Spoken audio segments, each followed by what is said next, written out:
The views expressed by guests are their own and do not necessarily reflect the views of their organization.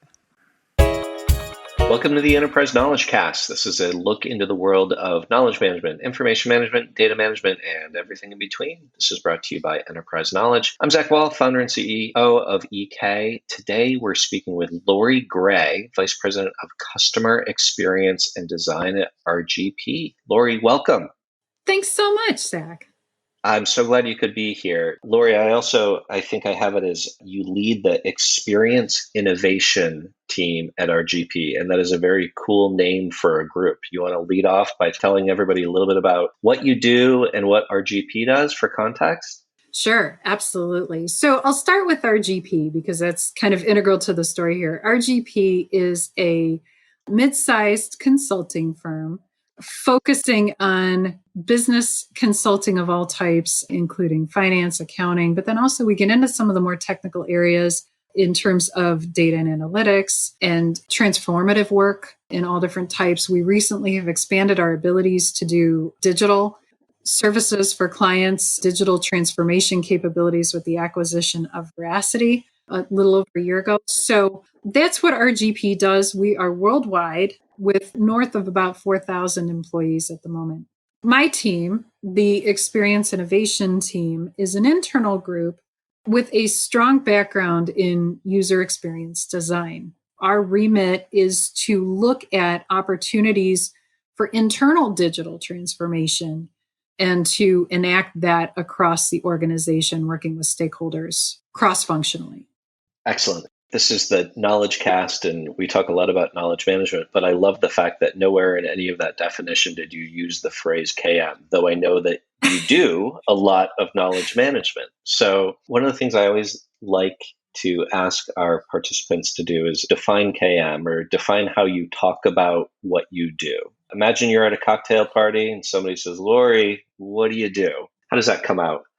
So I have to ask you a question first. Am I in a cocktail party with other folks from RGP, or are these people who have no idea? Because the answers are a little bit different, right? Yeah, I guess it also depends how many drinks you've already had. No. This is, let's say, one of your colleagues. How do you describe Okay. your role to somebody with whom you work at RGP? So I will dive into the knowledge management efforts that we've been working on. So we actually are viewing our knowledge management efforts as part of our overall digital transformation activities at RGP.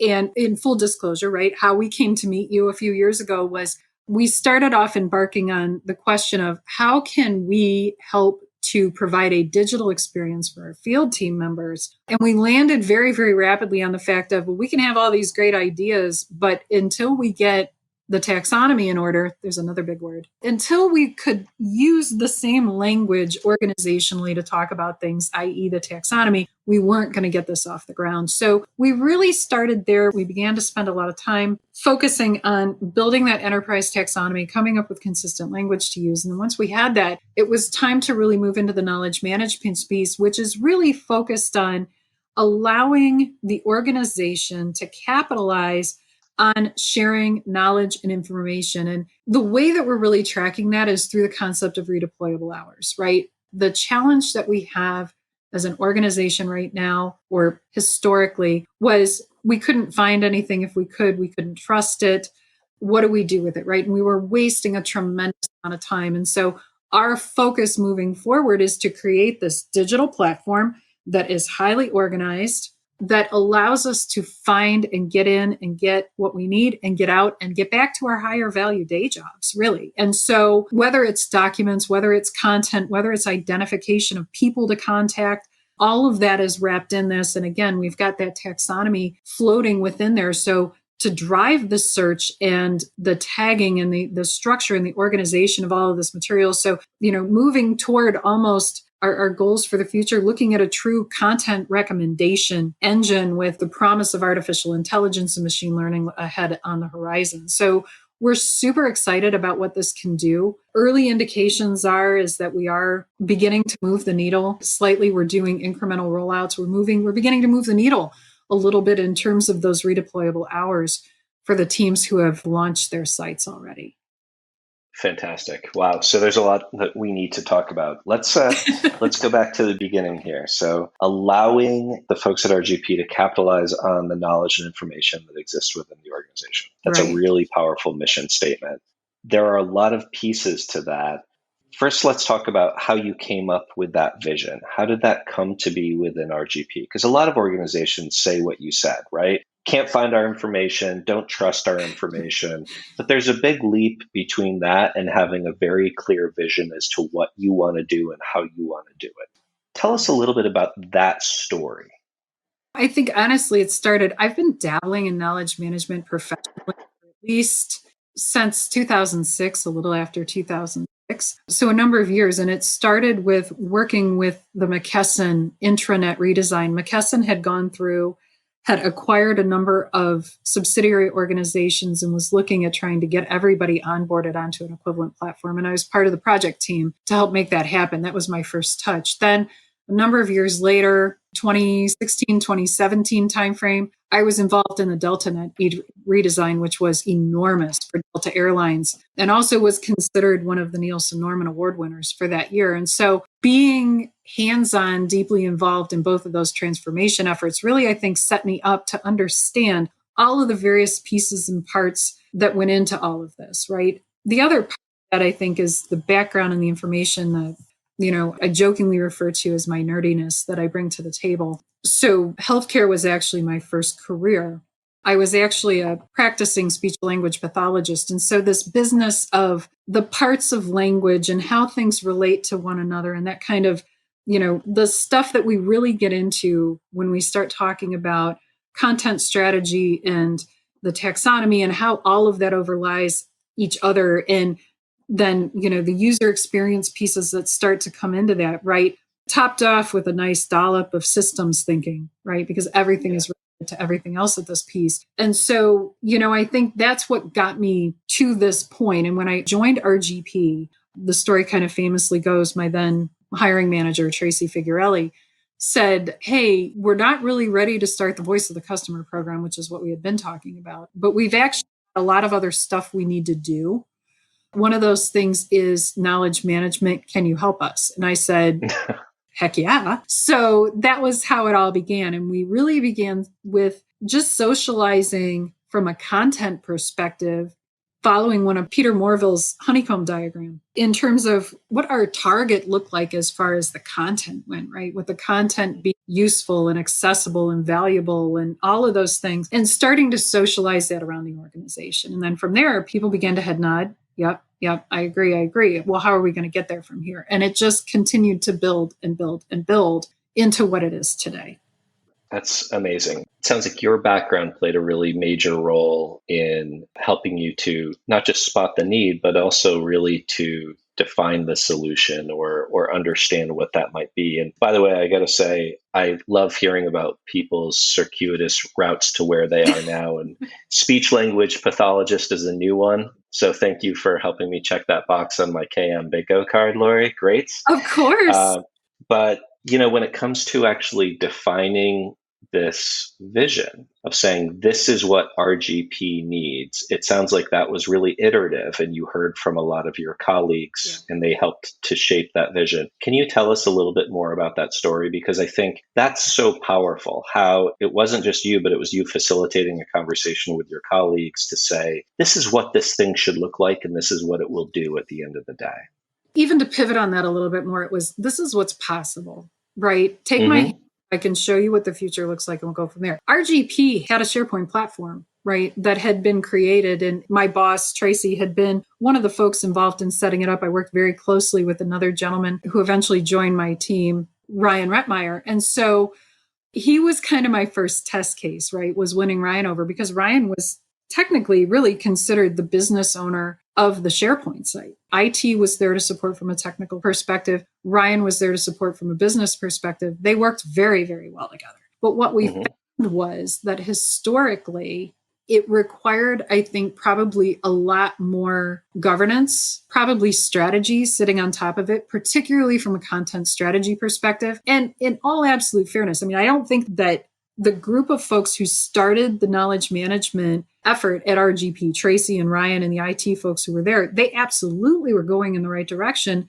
at the time. I think the other thing that happened was RGP experienced significant growth in that same period of time and rebranded away from kind of a more federated model where each of the offices was kind of allowed to operate independently to more of a centrally led model, which accelerated the need for a solid standardized knowledge management platform. So the pain in not having it became more acute. You're hitting on something really key, which is that it's infrequently just one thing that triggers the need for a KM transformation. Right. You're talking here about the fact that the organization was growing. You mentioned the acquisitions. There were new people in play, and all of that came together to shine a light on the fact that things needed to happen differently. That's fantastic. So where are you now in this process? You mentioned taxonomy is the early days. You mentioned content recommendations and artificial intelligence and recommender engines is the future. What's happening right now along your roadmap? We are currently up and running. Where we landed with things, the Veracity acquisition introduced us to the Acumina platform. So we decided to move forward with Acumina for a number of reasons. One, the fact that it was developed and built as the employee experience platform really resonated with our senior leadership and where we wanted to go in terms of internal brand transformation and the experience that we want to provide to our employees. The fact that it sits on top of and integrates pretty much seamlessly with the Office 365 stack made it a no-brainer because that's our legacy platform. That we're running Acumina, working tied in with Office 365 today. Now, because we can't do anything simply, we also had a back-end migration moving from SharePoint 2010 up to SharePoint Online, and that's been going on in the background by our IT team. So we've been working to make sure that we're not stepping on each other's toes, but that we're getting stuff transitioned over from SharePoint 2010 to SharePoint Online because the Acumina platform is in leveraging what's online to move into that. So how we got to where we are today, we are up and running with a core set of functionality that launched in December of last year in North America. We launched it to the Asian and European markets in January. So check and check. We currently have about 5 other subsites underway of varying sizes. Some of them are only going to be 1 or 2 pages. We're working on one for the talent team that's probably going to be dozens of pages. We've just kicked that off. And so working with the organization to identify, but I'll tell you how we're coming at this, Zach, and it's really from the content strategy perspective intersected with user needs. So we actually have developed a content transformation 101 program playbook that we send them out and we say, you need to go talk to your content consumers. And here are the questions that we recommend that you start by asking. And if you can observe them, here's what we suggest you look for. And then here are the steps you need to take to complete your content inventory. And then here's what we're going to do to bounce your user needs findings against your inventory in the form of an audit. And then we're going to start working with prototyping. We're using rapid prototyping techniques. I just came from a call with our HR team where we're actually prototyping in PowerPoint because that's what they have available. So simultaneously, what's going on is our front-end design developer pair, the dynamic duo of Alex Ragland and Keith Boyd, actually are working on Acumina building a design system. So everything is templated. The code will come right along with it. And we're able to go to the HR team, for example, hey guys, you've got 4 slots right here, right? Let's talk about content strategy based on your user needs to figure out which content needs to go into which slot. Your next piece, right? What's your next most important topic that people want to know? You've got 4 more slots, right? And really creating kind of a funnel-based needs model to be able to kind of focus, coming back to the redeployable hours idea of why do people come to the HR page, right? Well, they want to access Workday, or they have a question about their benefits, or they have a question about leaves. Great. Guess what's at the top of our pages this way? Workday, benefits, and leaves. And I'll tell you what's been so rewarding is the way that the organization has just absolutely jumped on this.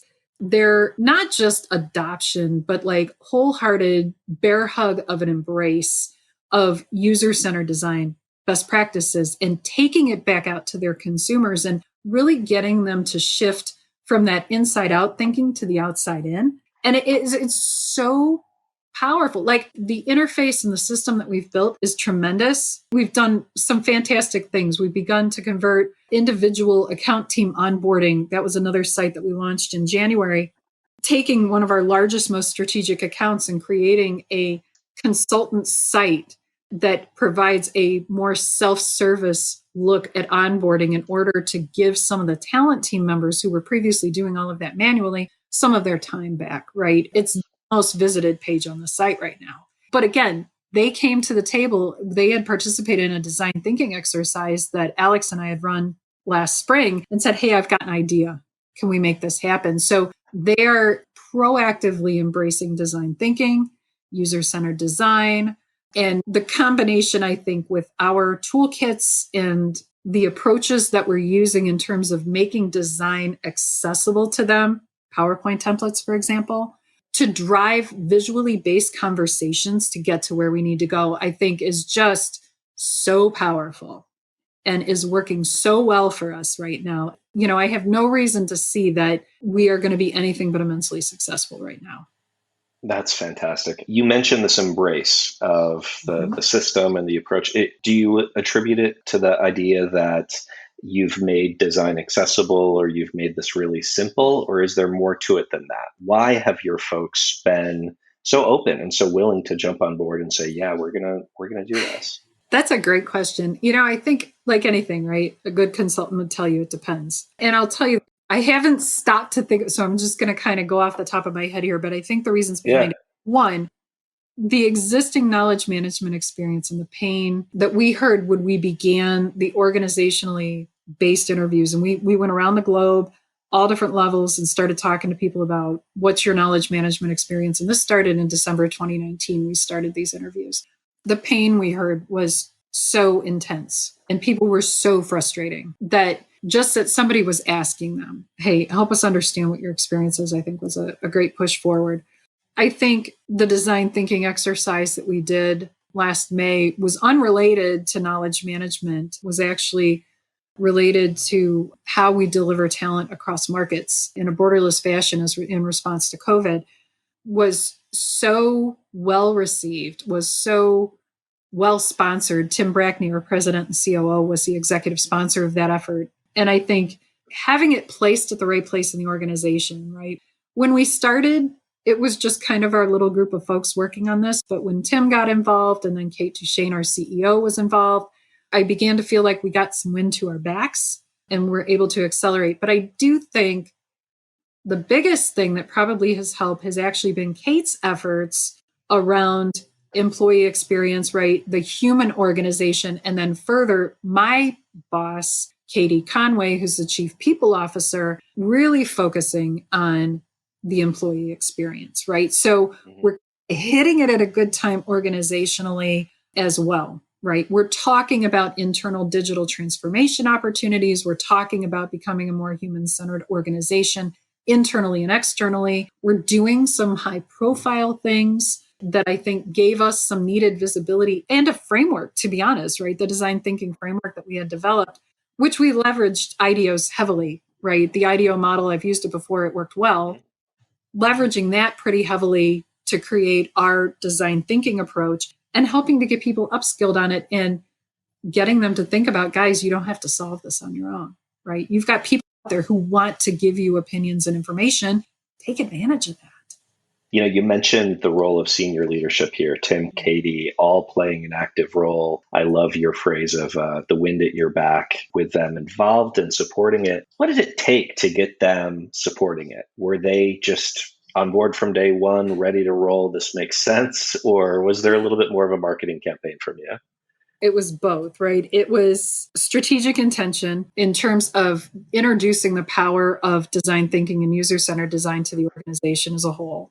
And then it was hopping on the opportunity at the right point in time. And it just so happened, we were actually working on building out the design thinking curriculum to begin to roll out. And we were trying to figure out, how are we going to introduce this to the organization? How can we pilot it? How can we scale it, right? All of the good product design principles, right? Get it up and running, test it out, see where it works, scale it up, etc. And I happened to share it with a colleague of mine, Greg Larson, who sits in Tim's organization.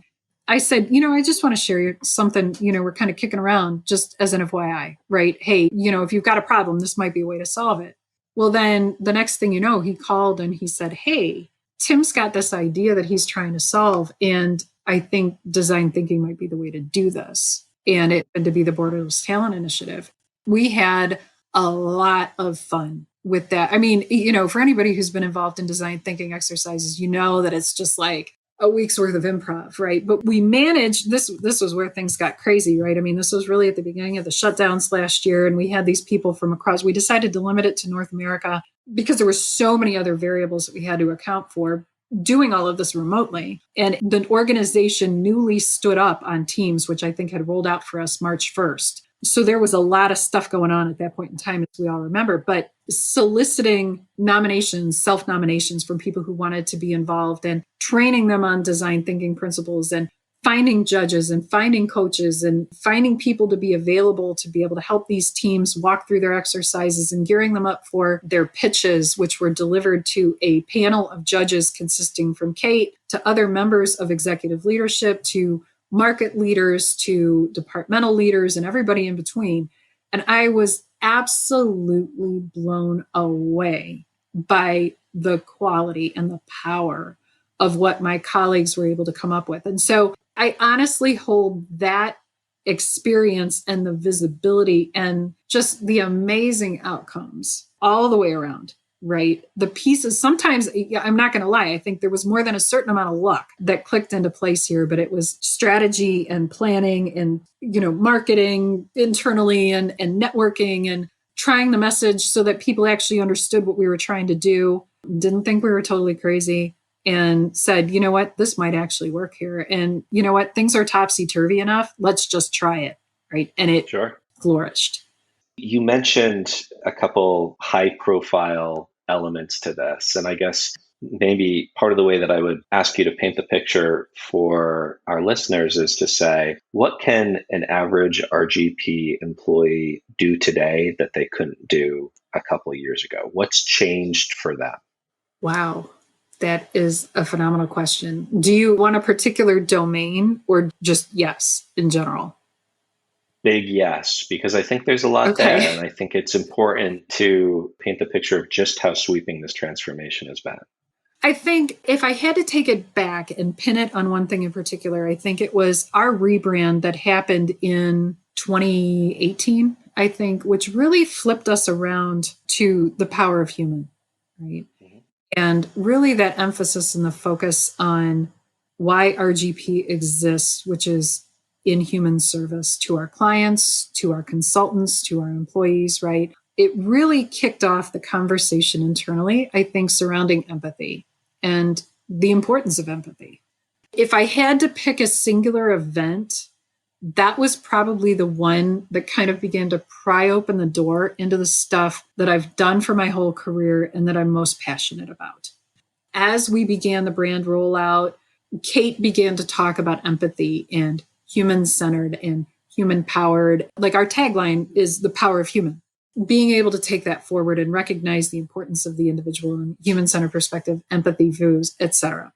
Part of that, and that was honestly, that's why I joined RGP, right? Because I knew when I joined, Kate had been placed within 6 months prior or so of my joining, right? I knew this was an organization that was geared for transformation anyways. I mean, that was her remit in being placed into the CEO role, was to lead the company through transformation. And so I've worked in small organizations. I've worked in startups. I love the startup environment. I don't think of myself as a big publicly traded organization employee. And I thought, well, this is really interesting because this is going to feel a bit like a startup and these skills can come to bear. So, I think that that's part of it as well, is having leadership in place that says we're willing to shake things up. Tracy was willing to push on some of this stuff. Kate was willing to hear about it. And we're all going in that same direction. So I think we had favorable weather. If I had to look at what RGPers can do now that they couldn't do when I joined, I think we have different ways of relating to one another. I think we have different ways of thinking about ourselves, talking to each other. I think we have a different view of our organization, who we serve, what we do, how we do it. I think we have more time to focus on the high value things that each one of us are capable of doing, right? So if I'm client facing sales, I don't have to work as hard to figure out who my experts are or who can support me to prepare my pitch or how do we even talk about ourselves, right? Because a lot of Right. that stuff has been answered. We're making it cool to take that human-centered design to kind of step outside of ourselves and say, my opinion really kind of doesn't matter. It's what my customers, internally, externally, are looking for that really matters. And I think that's a courageous step because it means that we have to perhaps individually let our guards down and say, you know what, I need to listen more. And I'm not saying that we didn't listen before. We had great relationships with clients, but I think this has elevated the listening game. And I think because of that, we're even better at it. That's what opened that door into user centrism, customer centrism, employee centrism. All of those seeds started to sprout kind of from those precipitating events. So I don't know that I can give you I could probably give you a specific laundry list, but I think the more important thing that we do now is how we think differently and then subsequently do things differently. And that's really incredible. I mean, to see the transformational impact of something like this, it goes beyond a specific feature or function, and it's really a new way of doing business. Now, that said, there are a bunch of features and functions here, right? I mean, you've effectively built the knowledge ecosystem so that when somebody finds something, they're finding it more easily and they trust that it's the right thing. They're connecting with experts. A lot of this comes down to productivity, right? Time savings, less time looking for stuff, less time wondering if it's the right thing, less time sweating through 5 different versions saying which one is right, less time saying who can help me with this. How have you measured these outcomes, the business outcomes, to say we are making progress? It's clear you feel it, it's clear your leadership feels it, but what have been the accompanying metrics to say, wow, look at how the business has changed? So I'll give you an example. The easiest one is pre-post. So when we rolled out the consultant site to our strategic account, we actually created a time study sheet that we asked them to do for a few weeks prior to launch. And then we let the site launch and kind of get stable and get them used to it. We've asked them to repeat it. I don't have the latest numbers on the metrics, exactly what they were, but we were beginning to see a decrease in some of the efforts, particularly in the folks who were closest to the onboarding tasks. And bearing in mind, right, our account teams are client-facing sales, consultant-facing talent, and a number of other folks in between. But the talent side that's consultant-facing is reporting that things are getting easier. And the other part of this is looking at agile product design best practices. We also knew we weren't going to get it perfect right out of the gate. And so we're continuing to refine and continuing to work with that team, even though their site has launched, right? We still have weekly touch points to understand where you guys getting hung up. How is it working for you? What changes do we need to look at getting into our backlog so that we can continue to better support you and continue to refine it down so that they can become more and more efficient? As a services firm, I mean, you're hitting on, I think, some really critical elements, and I just want to shine a light on it. You're an organization where your people, their knowledge, the consistency of their delivery is everything, right? Absolutely. And so getting those folks able to perform consistently, faster, frankly, translates to hard ROI. That's more revenue for the organization. It's higher performance. And then, of course, they do a great job. And that's also higher customer retention because you have your customers who say, it's better than ever it was. These folks care about me. I'm getting the same right message from everybody, and they stick around. And so that story, that ability to translate, especially for a services firm, what this means to the organization, to somebody who's maybe not as much of a believer or hasn't been fully educated as to why this matters, I think is a really critical piece of the puzzle as well. Yeah, and I'd like to add a yes and to that, and that is the retention rate of our consultants. This is our big push for the employee centrism and understanding. We've got an unusual model at RGP. I should probably call this out. The gig economy is a hot conversation right now, but this is the model that we've really followed since our inception in 2005, which is to be able to bring highly skilled, highly talented, seasoned professionals on board and be able to give them roles in order to support them with the understanding that when that opportunity comes to an end, We need to find them another opportunity, but they can also choose to say, I'm good. I want to sit this one out for a little while. One of the first consultants I talked to, who had been there like 15 years at that point, said, I love it because I'll go work a 6 or a 9 month engagement, and then I'll go take 3 months off to visit with my grandkids, and then I can come back to work and earn some more money, right? So being able to offer that kind of flexibility, you just don't have, right? If you're a full-time 52-week a year permanent employee kind of thing, and we're going to base our utilization numbers on, the fact that you are fully utilized all 52 weeks out of the year. We offer a level of flexibility for our consultants, but it's not without risk. And I think keeping our consultants wanting to come back for their next gig becomes really critical for us. The other thing that I'll point out is, as a publicly traded organization, I can guarantee you that Wall Street is absolutely looking at things like our EBITDA to make sure that we are a healthy, functioning organization. And so everything that I'm doing, everything that I'm encouraging the team to do to cut down on amount of time that it's taking to do something, or the level of effort or whatever, is going back to the bottom line. And the way that we're organized internally, my team actually falls under the umbrella broadly of value creators. And we take that very, very seriously.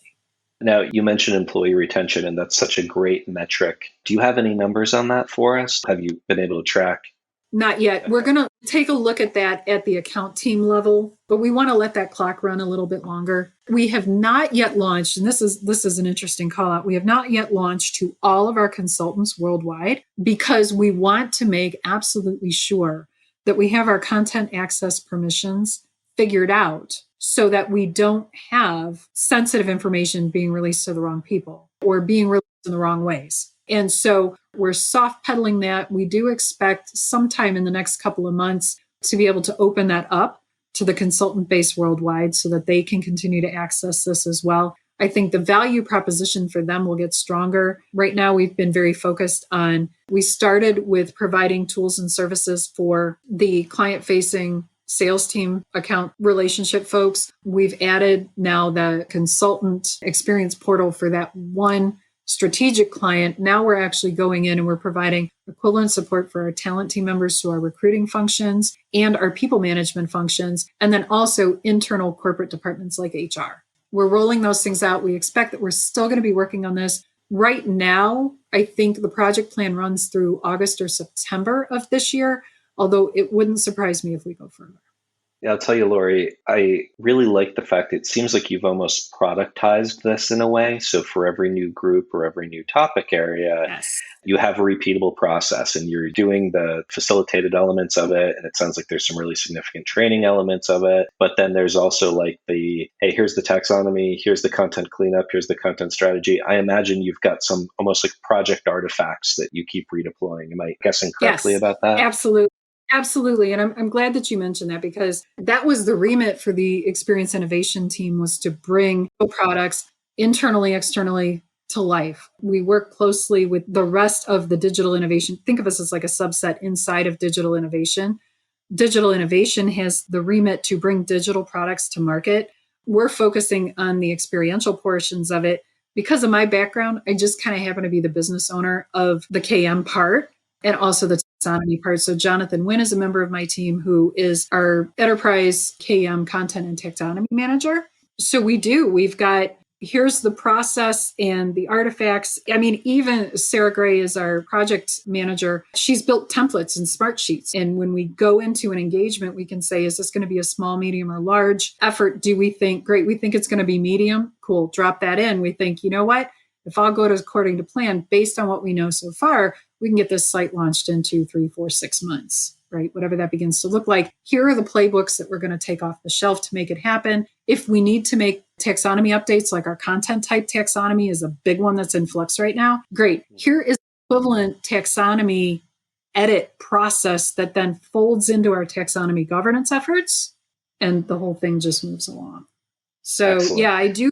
We've got it to a point of, it's not anywhere as mature as I ultimately want it to go, but it is to a point of stability and reusability. I appreciate the fact that you called out productizing, because that has been our goal since day one. Well, leave it to a services firm, a professional services firm, Yeah. to actually treat this like a true consulting engagement. I mean, it sounds great. The way that we talk about this, if we're constructing a roadmap for a client, we talk about foundational tasks, pilot tasks, and extension tasks. And it sounds like whether you use those terms or not, you've really done something similar. You've said, hey, we need these sort of foundational elements like the taxonomy, like the content types, like the publishing workflows. We're going to pilot with certain groups to make sure that it works for the organization. We're going to create some early examples of what it will do for us. And then we get just to keep cookie cutter, extend using those same formulas and methodologies and worksheets. Did I get that right? Absolutely. And I think that the variables that we're having some fun playing with now are, for example, we handled integrations with Office 365 on the initial stand up. On the stuff that we're HR, we're handling integrations with Workday. What new functionality can we bring to the table, and how far can we begin to push the envelope with integrations into some of these other platforms that we know that Acumina does well? How far can we go with Workday? Then, we're starting to work on some stuff for revenue team, the clients relationship folks. How far will we be able to go in the future with Salesforce, for example, with the integrations there, and talking about the level of integration when I log in and I go to the HR site? This literally came up an hour ago in a meeting. Can I please see my PTO availability on screen in the me bar that we've already built with the intention of being about that particular user and customized to them? And we said, you know what? We think we can. Let us work on it. Nice. And so, you've invoked design thinking and you've invoked agile. What you're really doing is not just cookie cuttering, you're innovating every time around. You're Exactly. listening for new ideas, new features, new functionality, new value. So then all of your users, all of your early adopters, hey, every time they log in, they get to see something that somebody else came up with that they're now going to benefit from. Right. That speaks to the design system work that Alex and Keith have worked on, because the coding is done, right? So now that frees their time to focus on the new, cool, fun stuff, right? And then build that into the design. So that design system continues to grow and grow and grow as we move along. I think it's really, really rewarding. We've been lucky to work with our partners on the Veracity side. Kevin O'Connor has been our lead developer there. Woody Carlisle has been a tremendous business partner from the Veracity side as well, helping us tie into the Acumina relationship and really working to understand what's possible. And we heard, and this is, a humble brag, but it's a brag nonetheless. We heard that, Acumina's feedback was, you guys are doing stuff with this platform that nobody else is doing right now, which is cool. And that's the perfect segue into my next question is what's coming next? I mean, you're pushing the technology, but you also know that there's a lot more out there. When you start talking about AI as the thing that KM is enabling, what are you excited about right now? What's coming next? Oh my gosh, right? So with credit to you guys and your firm, when was March of last year, when we were at the conference in DC together, and I sat down with some of the folks from EK and I said, guys, help me understand knowledge graphs and where are we going here, right? And I remember we sat downstairs. It was like right before everything got locked down. It was the last time I sat in a restaurant with people without wearing masks. It was lovely. But help me understand how this works. And your team explained to me, look, this part connects to this part, this part, this part. We're in the process of finalizing the deal with Pool Party to get the taxonomy up and running. Jonathan and some other folks in the organization who are working on supply demand mapping from a taxonomy perspective. We're working on ontology build outs. And we said, you know what, Pool Party has got to be the tool that we're going to use because it's going to set us up to begin to move toward these knowledge graphs in the future. Okay, so that was a year ago. We were thinking and talking about that. And we said, you know what, I don't know when or where, but drop a little question mark out in the future that says magic happens here. We will get to the point where we can build true content recommendation engines, which is what I really want. Okay, great, cool. Continue to evangelize, right, up and down the food chain across the organization in terms of, isn't this cool? Our IT partners, Omar Liggett and Bob Cotty and Luis Nadal have all been phenomenal supporting us with this and humoring my little flights of fancy on these things. Well, then earlier this year, our CIO, Bob Castle, sent an email out with information about Microsoft's Viva platform product, whatever's coming out. And immediately everybody kind of went on high alert. What's this? What is this? Oh, wouldn't it be cool if we could do it? And I said, guys, I've been talking about this, right? This is the future, you guys. No territorialism at all, but it was, hey, this is awesome. You guys see it and you're excited about it. This is super cool. How can we dig into this and make this work for us? Because it's sitting on the O365 stack. As far as I see it, that's like free real estate. How can we make this work? Simultaneously, Acumen came up with their next release promo information, and I sent that around as well, which is just more super cool machine learning and AI and all kinds of stuff going on. I'm like, all right, I can see, where I was content a year ago to kind of put a little flag out there, post it that said magic happens here and we'll figure out when we get there. I'm starting to see it begin to coalesce out in the future. It's getting closer. That is Yeah. super rewarding, super exciting. Simultaneously, one of the other products that we worked on that Alex led the development on is an employee sentiment analysis tool in which we develop machine learning algorithms in concert with Vanderbilt University and Microsoft. And so now I have like another team that I'm working on. I've got them thinking about stuff related to predictive analytics and machine learning and the value of all of this in here. And, hey, guys, if we're collecting data, and by the way, it's tagged now because we've got the enterprise taxonomy up and running, now we can begin to analyze and use this data to an even higher power than we can do through traditional reporting. And people are starstruck by this. So I do see the future will contain these elements of automation and machine learning and artificial intelligence to improve the experience, right? And it might look like, hey, I'm a sales team member and let's leverage a Cortana engine, for example. I already get the little emails. Hey, you've got an email with, you've got a meeting with so-and-so today, right? But let's take it a step further and say, okay, yeah, I've got a meeting with Zach. Here's Zach's LinkedIn profile. Here is information about enterprise knowledge. Here are the files that Zach has sent you in the past. Here are related documents that, from what I can tell, because of the way that they're tagged, may actually be related to the conversation that you want to have. Here's news about those topics that you're probably going to be talking to Zach about. Ready, set, go. And imagine how powerful that is now as a sales team member. If I can set that dial out a little bit further and say, I don't need to know who I'm meeting with today. I need to know who I'm meeting with next week or 2 weeks from now, and say, here's everything you need to prepare for that client meeting. Here are the people to talk to. Here are the materials to consult. Here's stuff in the news, right? And I know Salesforce has some of this, and it seems like Viva's going to have it, and some of the stuff coming in from Acumen is going to enable it. I see such a cool point on the horizon that I can't wait to get there.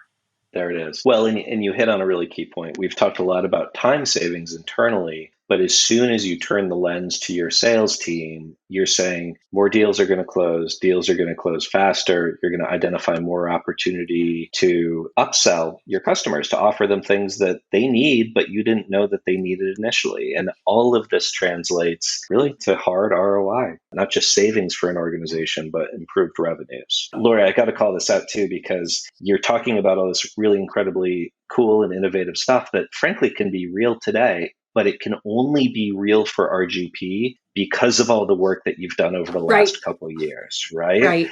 KM has really become your enabler for a very near future AI. You've cleaned up your content, you've created structure for your content, you've begun connecting your people and your things, and all of that leads, frankly, that's the fuel for AI. That's amazing.